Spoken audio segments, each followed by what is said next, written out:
Oliver has lived his whole life in a small town in Iowa where everyone knew each other.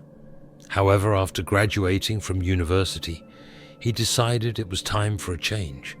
He wanted the dynamic life of a big city, so he chose a small town in the south of the United States. With a rich history and picturesque surroundings, Oliver quickly found a job and soon found a flat, which was rented to him by a friendly man in his 50s named George. Oliver's flat was on the third floor of an old brick building. It was spacious, with large windows and high ceilings that allowed light to flood the rooms. Oliver had loved the place from the start and felt at home there. A few weeks passed. Oliver got used to his new life, made friends at work, and explored the neighborhood. One evening he came home tired and went straight to bed. However, he was soon awakened by the loud squeal of brake under the flat windows. He jumped out of bed and went to the window, but saw nothing. The street was empty.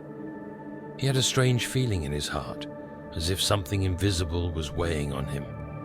He thought he was just tired, so he went back to sleep.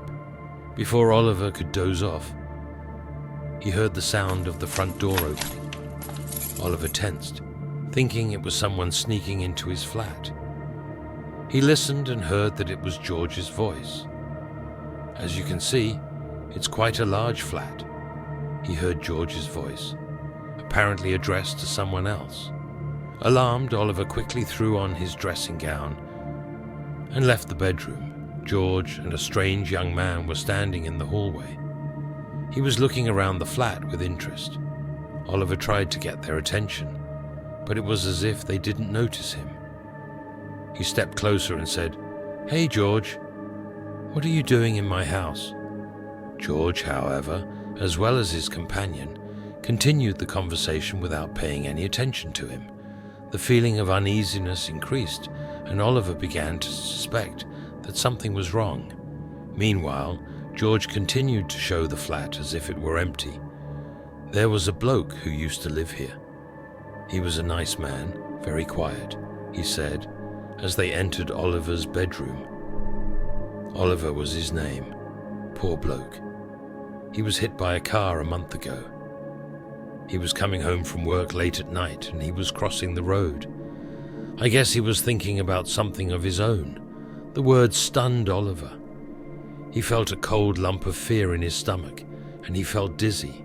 He wanted to scream, to shout loud enough for them to notice him. However, no sound escaped his lips. Hit by a car. It was ridiculous, absurd.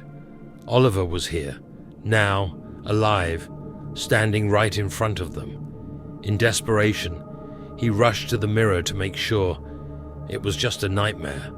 When he looked at his reflection, there was nothing there. The mirrored surface reflected only an empty room.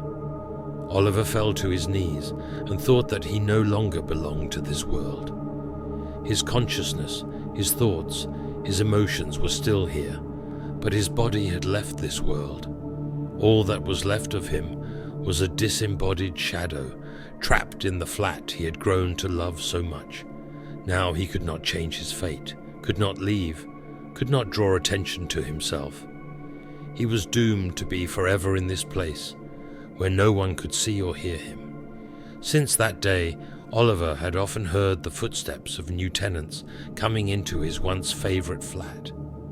Oliver remained a silent observer of other people's lives, an eternal prisoner within these walls, listening to the footsteps of a life that went on without him.